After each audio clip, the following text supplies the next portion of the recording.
Hi there, my name's Vince from mymatevince.com, and in this video today I'm going to show you how you can easily replace the lead from your controller on the PlayStation Classic. So that's this one here with the built-in games. So maybe you got a puppy for Christmas and it's chewed through the lead, or maybe your wife's had enough and she's cut it because you've been gaming too much. In which case you can easily do this with just a screwdriver.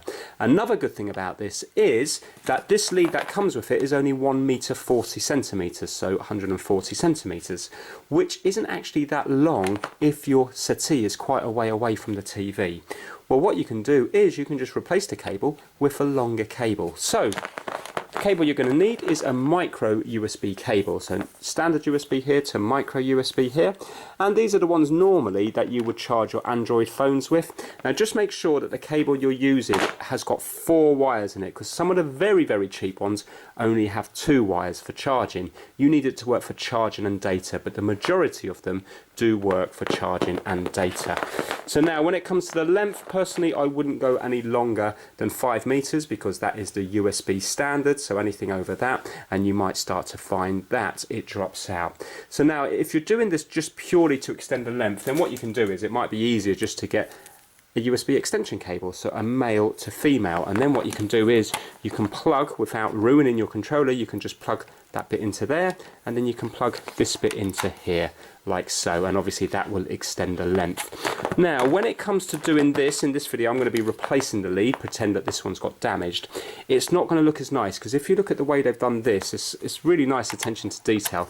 When that's plugged in there, that mimics the original PlayStation plug here. Can you see?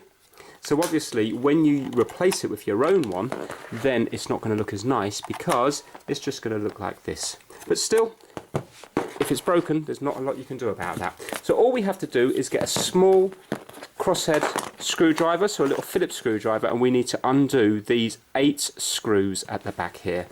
So let's do that now. We're using a very small crosshead like this one here. And remember, we go to the left, so we go counterclockwise to undo.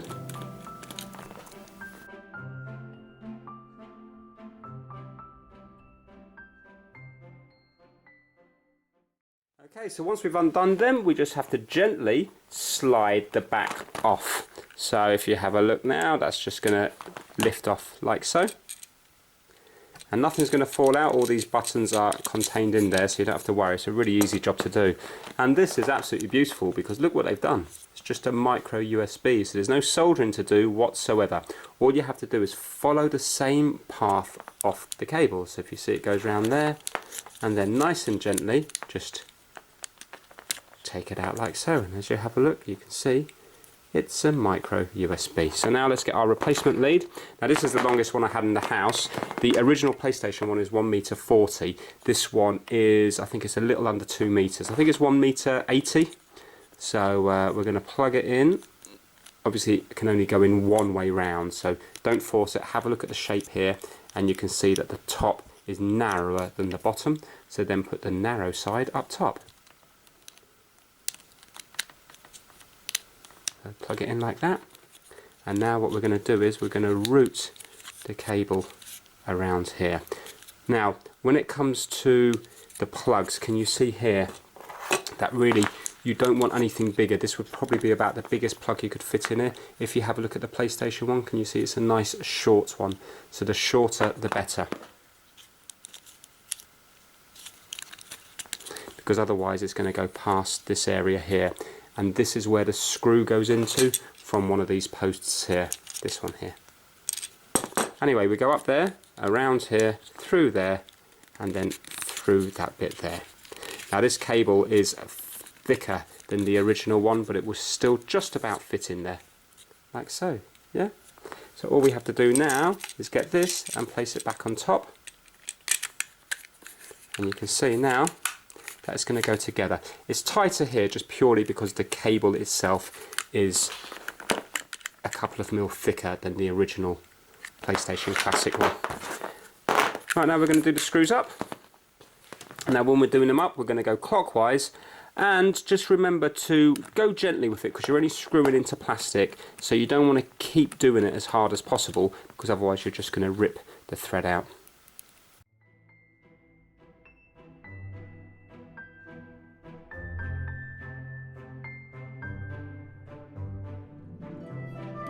Right, let's plug it in and show you it working.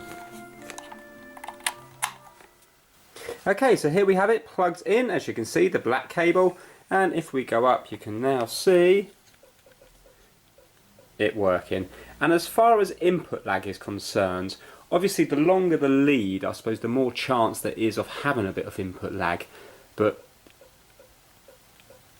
I think when you're just talking about adding an extra meter to it, I really don't see it making any difference whatsoever.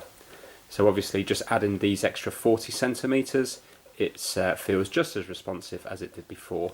Now remember I said about the other way of doing it by just adding an extension cable like this. Well, let's unplug that one.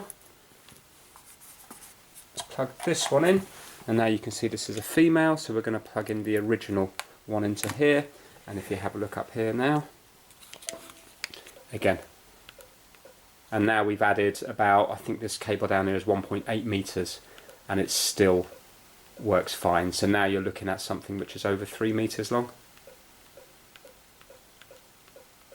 So there we go. It's really nice that they've done that feature there where it's not soldered in.